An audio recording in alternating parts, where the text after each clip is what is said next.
আসসালামু আলাইকুম। বাংলাদেশের 18তম অ্যাটর্নি জেনারেল হিসাবে নিয়োগ পেয়েছেন সুপ্রিম কোর্টের সিনিয়র আইনজীবী ব্যারিস্টার মোহাম্মদ রুহুল কুদ্দুস কাজল।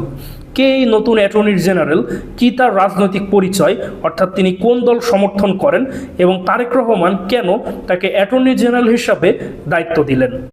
তো নতুন এই attorney general barrister Mohammad Ruhul Kuddus Kajal তিনি 1970 সালের 19 নভেম্বর ঝিনাইদহ জেলার মহেশপুরে জন্মগ্রহণ করেন।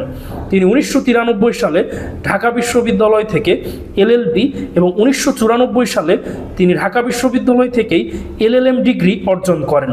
তিনি 1995 সালে ঢাকা জেলা এবং দায়রা জজ আদালতের একজন আইনজীবী হিসাবে যোগদান করেন। আর 1996 সালে তিনি বাংলাদেশ সুপ্রিম কোর্টের হাইকোর্ট বিভাগের একজন আইনজীবী হিসাবে তালিকাভুক্ত হন। তিনি 2003 থেকে 2006 সাল পর্যন্ত তৎকালীন বিএনপি সরকারের আমলে তিনি যুক্তরাজ্যের লন্ডনে বাংলাদেশ হাই কমিশনে একজন ডিপ্লোম্যাট হিসাবে দায়িত্ব পালন করেন।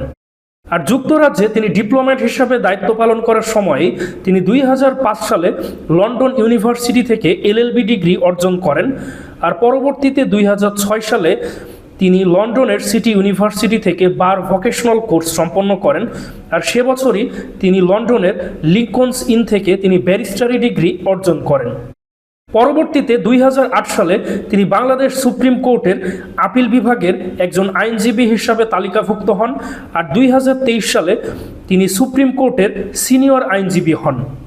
আর সর্বশেষ 2026 সালের 25শে মার্চ তিনি বাংলাদেশের 18তম অ্যাটর্নি জেনারেল হিসাবে নিয়োগ পান।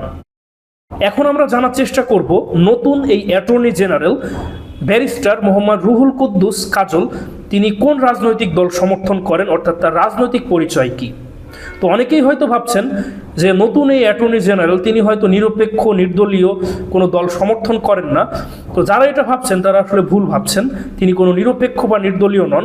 তিনি হচ্ছেন বিএনপির একজন শীর্ষ পর্যায়ের নেতা এবং তিনি তার ছাত্র জীবন থেকেই জাতীয়তাবাদী ছাত্র দলের রাজনীতির সাথে জড়িত। তিনি ছাত্র থাকা অবস্থায় তিনি ছাত্র দলের আইন বিষয়ক সম্পাদক ছিলেন। আর বর্তমানে তিনি বিএনপির কেন্দ্রীয় নির্বাহী কমিটির একজন সদস্য এবং বিএনপির যেই জাতীয়তাবাদী আইনজীবী ফোরাম রয়েছে তার তিনি সিনিয়র যুগ্ম মহাসচিব।